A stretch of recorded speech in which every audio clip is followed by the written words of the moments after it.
Welcome back to product guys. Last વિડીયોમાં આપણે પ્રોડક્ટનો overview જોયો. હવે આપણે વન બાય વન મેનુથી સ્ટાર્ટ કરીશું અને આપણે ફર્સ્ટ મેનુથી સ્ટાર્ટ કરીશું જે છે આપણું ટ્રાન્ઝેક્શન્સ, કે આપણે આમાં ટ્રાન્ઝેક્શન્સ કેવી રીતે મેનેજ કરી શકીએ છીએ. અહીંયા ટોપ રાઇટ કોર્નર ઉપર રેકોર્ડ મોમેન્ટનું બટન આપેલું છે. આપણે રેકોર્ડ મોમેન્ટના બટન પર જ્યારે બી હિટ કરીશું તો ડિરેક્ટલી આપણને ટ્રાન્ઝેક્શન ઉપર લઈને આવશે.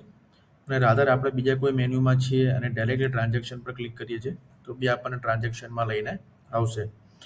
હવે ટ્રાન્ઝેક્શનમાં આપણી પાસે સ્ટોક ઇન અને સ્ટોક આઉટ બે ફેસિલિટીઝ છે.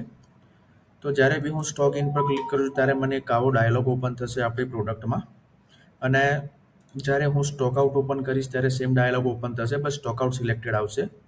હવે હું સ્ટોક ઇન અને સ્ટોક આઉટ મારા ડાયલોગમાંથી બી ચેન્જ કરી શકું છું, રાધર કે હું ક્લોઝ કરીને પાછો આવીને સ્ટોક આઉટ કરું. બીજી એક મેઇન યુએસપી આપણી પ્રોડક્ટની છે કે આપણે મલ્ટિપલ પ્રોડક્ટ એક સાથે સ્ટોક ઇન અને સ્ટોક આઉટ કરી શકીએ છીએ.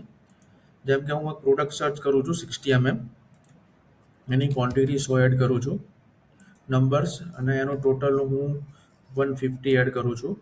તો અહીંયા મને સ્ટોક 48 અને ટોટલ 150 નંબર મને બતાવશે. બીજી પ્રોડક્ટ હું અહીંયાથી એડ કરું છું 2. અહીંયા મારી પ્રોડક્ટની ક્વોન્ટિટી 50 એડ કરું છું, અહીંયા એનો રેટ ₹50 રાખું છું. એક થર્ડ પ્રોડક્ટ હું એડ કરું છું અહીંયા જે 3 કરું છું, જેની ક્વોન્ટિટી હું 60 રાખું છું અને ટોટલ એનું 60 હું એડ કર્યું છું. સેમ વસ્તુ હું જ્યારે બી મારે પ્રોડક્ટ એડ કરવી છે ત્યારે હું અહીં કંઈ સર્ચ કરીશ, સર્ચ પર બી મને પ્રોડક્ટનું જે સજેશન મળી જશે અને અકોર્ડિંગ ટુ પ્રોડક્ટ સજેશન હું પ્રોડક્ટ્સ મારી એડ કરીશ આની અંદર. જ્યારે બી હું પ્રોડક્ટ એડ કરું છું ત્યારે મને જીએસટીનો ઓપ્શન પૂછે છે 5%, 10% કે 18%, અકોર્ડિંગ ટુ પ્રોડક્ટનું રેટ અને ગ્રાન્ડ ટોટલ ચેન્જ થાય છે. તમે જ્યારે બી પ્રોડક્ટ એડ કરો ત્યારે તમે એનું બિલ, ઇનવોઇસ, ડેટ, પાર્ટી બાયર દરેક વસ્તુ તમે એડ કરી શકો છો. અને તમે જ્યારે બી સ્ટોક ઇન તમે કરશો અહીંથી તમને ડાયલોગમાં બતાવશે. અહીંયાથી શેર વોટ્સએપ પર બી કરી શકો છો અને ક્લોઝ બી કરી શકો છો. તમે જે 4 પ્રોડક્ટ એડ કરી એ 4 પ્રોડક્ટ તમને અહીંયા જોવા મળશે, 500, 590. તમે જ્યારે બી પ્રોડક્ટ પર જાઓ છો અને પ્રોડક્ટ પર વ્યૂ કરો છો તો વ્યૂ પ્રોડક્ટની અંદર તમને બધી જ ડિટેલ્સ મળી જશે જે પ્રોડક્ટ એડ કરેલી છે આની અંદર. તમે પર્ટિક્યુલર પ્રોડક્ટને તમે નાખેલી છે એને એડિટ બી કરી શકો છો. અહીંયા હું ક્વોન્ટિટી વધારીને 100 કરી દઉં છું અને સેવ ચેન્જીસ કરું છું તો મારી ક્વોન્ટિટી અહીંયા રિફ્લેક્ટ થઈ જશે અને અકોર્ડિંગ ટુ એના 100 નંબર અને રેટ બી ચેન્જ થઈ જશે. સેમ વે જ્યારે હું સ્ટોક આઉટ કરું છું, લેટ સપોઝ મારી આ પ્રોડક્ટનો સ્ટોક આઉટ કરું છું, સ્ટોક આઉટની અંદર અહીંયા મને બતાવશે કે 548 નંબરના પીસીસ અવેલેબલ છે. હું જ્યારે અહીંયા 600 ક્વોન્ટિટી નાખું છું અને ટોટલ ₹500 નાખું છું ત્યારે મને અહીંયા ક્વોન્ટિટી અને બંને બતાવશે. હું બીજી બી પ્રોડક્ટ ઓટોમેટિકલી સ્ટોક આઉટ કરી શકું, જીએસટી એડ કરું તો અને સેમ વસ્તુ આમાં બી હું અહીંયા બિલ, ઇનવોઇસ નંબર, જીએસટી બધી વસ્તુ એડ કરી શકીશ. હું જ્યારે બી સ્ટોક આઉટ કરીશ ત્યારે મને અહીંયા બતાવશે કે આ પર્ટિક્યુલર સ્ટોક 548 નંબર જ અવેલેબલ છે, વધારે નથી, અને તમે 600 રિક્વેસ્ટ કર્યા છે. તો એ આપણને અહીંયાથી જ ખબર પડી જશે. તો એની જગ્યાએ હું 500 ચેન્જ કરી, યુનિટ નંબર ચેન્જ કરીને ફરીથી હું જ્યારે બી સ્ટોક આઉટ કરીશ ત્યારે મારું સ્ટોક આઉટ સક્સેસ થશે અને મને અહીંયા બતાવશે.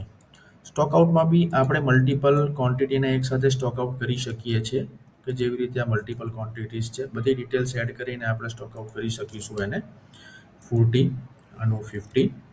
દરેક સ્ટોક ક્વોન્ટિટી વાઇઝ તમને અવેલેબલ સ્ટોક તમે મળી શકે છે આની અંદર, અને તમે કેટલા રૂપીસથી કરો છો એ બી તમને સ્ટોક અહીંયા મળી જશે. તમે અહીંયા બી તમે પ્લસ જીએસટી તમે રેટ અહીં લઈ શકો છો અને તમારું ટોટલ અહીંયા ખબર પડી જશે. અને બિલ, ઇનવોઇસ કરીને તમે સ્ટોક આઉટ જ્યારે બી એડ કરશો તમે અહીંયાથી કોપી મેસેજ કરી શકો છો, વોટ્સઅપ કરી શકો છો, સ્ટોક ઇટની જેમ અને ક્લોઝ કરશો તમે અહીંયાથી લાવી જશે. સેમ તમારી સ્ટોક આઉટની એન્ટ્રીઝને બી તમે અહીંયાથી જઈને વ્યૂ કરી શકશો અને અહીંયાથી જઈને તમે એને પર્ટિક્યુલર એન્ટ્રીઝને તમે એડિટ બી કરી શકો છો. જ્યારે તમે કોઈ પર્ટિક્યુલર પ્રોડક્ટ માટે સર્ચ કરવા જઈ રહ્યા છો તો તમે અહીંયાથી પર્ટિક્યુલર પ્રોડક્ટ બી તમે સર્ચ કરી શકશો. તો પર્ટિક્યુલર તમને તમારી એ જ પ્રોડક્ટ માટેનો સર્ચ ક્રાઇટેરિયા તમને અહીંયા મળી જશે. તમે કોઈ બી કેટેગરી વાઇઝ તમે પ્રોડક્ટ સર્ચ કરવા માંગો છો તો કેટેગરી વાઇઝ બી પ્રોડક્ટ તમે સર્ચ કરી શકશો. તમે કોઈ પર્ટિક્યુલર આપણે ડેટ વાઇઝ ફિલ્ટર કરવાનું છે કે આ ડેટથી પર્ટિક્યુલર આ ડેટ સુધી કઈ થયેલી છે અને તમે એનું ફિલ્ટર કરશો તો બી અકોર્ડિંગ ટુ ફિલ્ટર તમને રેટ મળી જશે. તમે પર્ટિક્યુલર ફિલ્ટરને તમે એક્સપોર્ટ ટુ એક્સેલ કરી અને એક્સેલની ફાઇલ તમે ડાઉનલોડ કરી શકો છો અને તમે પર્ટિક્યુલર એક્સેલમાં એ આખી ફાઇલ જનરેટ કરીને ચેક કરી શકો છો. તમારી પાસે જે એક્સેલની ફાઇલ હશે તમે ચેક કરી શકશો અંદર, અને તમે તમારા સ્ટાફને કે તમારા સેલ્સ પર્સનને સેલ કરી શકશો. તો આવી રીતે તમે પર્ટિક્યુલર નેક્સ્ટ કોઈ બી ટ્રાન્ઝેક્શનને ટ્રેક કરી સ્ટોક ઇન સ્ટોક આઉટ કરીને રિપોર્ટ જનરેટ કરી શકો છો અને અકોર્ડિંગ ફિલ્ટર તમે એનો રિપોર્ટ જનરેટ કરી